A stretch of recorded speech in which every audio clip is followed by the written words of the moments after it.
వరంగల్ జిల్లా తూర్పు నియోజకవర్గంలోని దేశాయిపేట 12వ డివిజన్లో రాగి రంజని గారి ఇంట్లో సన్న బియ్యంతో వండిన అన్నంతో ఈరోజు గంటా రవికుమార్ గారు మరియు బీజేపీ నాయకులు సంహప్తికి భోజనం చేశారు. ఈ సందర్భంగా గంటా రవికుమార్ మాట్లాడారు. సన్న బియ్యం లబ్ధిదారుని ఇంట్లో భోజనం చేయడం ఎంతో ఆనందంగా ఉందని, లబ్ధిదారుని ఇంట్లో అన్నం తింటుంటే నా సొంత ఇంట్లో తిన్నట్టు ఉందని అనిపిస్తుందని, సన్న బియ్యం పంపిణీతో పేదవాడి కుటుంబం ఆనందంతో పెద్దోళ్ళు తినే బియ్యం పేదోళ్ళు తింటున్నారని సంతోషం వ్యక్తం చేశారు. ఉచిత రేషన్ బియ్యం ఇస్తున్న నరేంద్ర మోడీ గారికి ధన్యవాదాలు తెలిపే కార్యక్రమంలో భాగంగా ఈరోజు వారు లబ్ధిదారులు వాళ్ళు ఈరోజు మమ్మల్ని పిలవడం జరిగింది. వారి ఇంట్లో మేము భోజనం చేయడం జరిగింది. కోవిడ్ నుంచి వారు తీసుకున్న ఉచిత బియ్యం వల్ల మేము కడుపు నిండా భోజనం చేస్తున్నాము.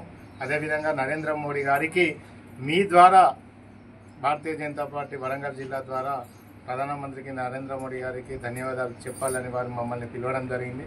నిజంగా మాకు చాలా ఆనందంగా ఉంది. ఈరోజు వారు మాకు అన్నదాత.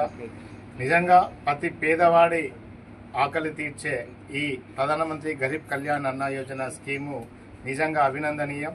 భారతదేశంలోని 80 కోట్ల మంది పేదలు ఈరోజు ఈ పథకాన్ని వినియోగించుకోవడం జరుగుతుంది. మన తెలంగాణ రాష్ట్రంలో 5,67,000 కుటుంబాలు ఈరోజు ఈ పథకం ద్వారా బియ్యాన్ని తీసుకోవడం జరుగుతుంది. దీంట్లో ప్రతిదీ దాదాపు రూపాయలు 80 పైసలు కేంద్రం వాటా, 20 పైసలు రాష్ట్రం వాటా ఉంది.